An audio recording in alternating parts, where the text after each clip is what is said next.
எனக்கு அந்த முகமதுக்கு ஹர்ஷத் செஞ்சு கொடுப்பா. முகமதுக்கா ஹர்ஷத்தா? அதான்க்கா அந்த ரோஸ் மில்க்குள்ள தர்பூசணிலாம் மிதக்க விட்டு.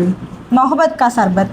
அதேதான் பொன்னி விடு. முகமது கா சர்பத் மை ஃபேவரட்டுங்க. இது அவருக்கு மட்டும் கிடையாது, நிறைய பேருக்கு இது வந்து ரொம்ப ஃபேவரட்டான ஒரு ட்ரிங்க். நோம்பு டைமில் வந்து இது ரொம்பவே ஒரு சூப்பரான ட்ரிங்க், அவங்களோட தாகம் போடுறதுக்கு, அப்புறம் வயிறு கொஞ்சம் ஃபில்லிங்காக இருக்கிறதுக்கு. ஸோ இது ரொம்ப ஈஸியஸ்ட் வேலை நான் பண்ணியிருக்கேன். ஸோ வாட்டர் மெலனை வந்து இந்த மாதிரி குட்டி குட்டி குட்டியாக கட் பண்ணிக்கோங்க. அதுக்கப்புறம் அது மேலே கொஞ்சம் ஜீனி போட்டுக்கோங்க. அதுக்கப்புறம் அது கூட பால் ஊற்றணும்.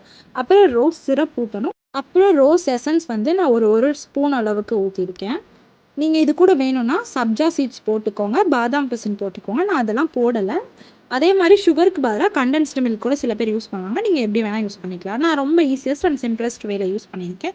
ஸோ இதை நான் குடிக்கும் போதே அவ்வளோ ஒரு டேஸ்ட்டாக இருந்துச்சு. லாஸ்ட்டாக ஹரியோட ரிவ்யூ சொல்லுவான் பாருங்கள். ஹரி ஸ்டாப் நாச் இல்லடா, டாப் நாச். ஸோ இந்த மாதிரி வீடியோ உங்களுக்கு வேணும்னா எங்கள் சேனலை சப்ஸ்கிரைப் பண்ணிவிட்டு இன்ஸ்டாவில் போய் எங்களை ஃபாலோ பண்ணிக்கோங்க. டாடா.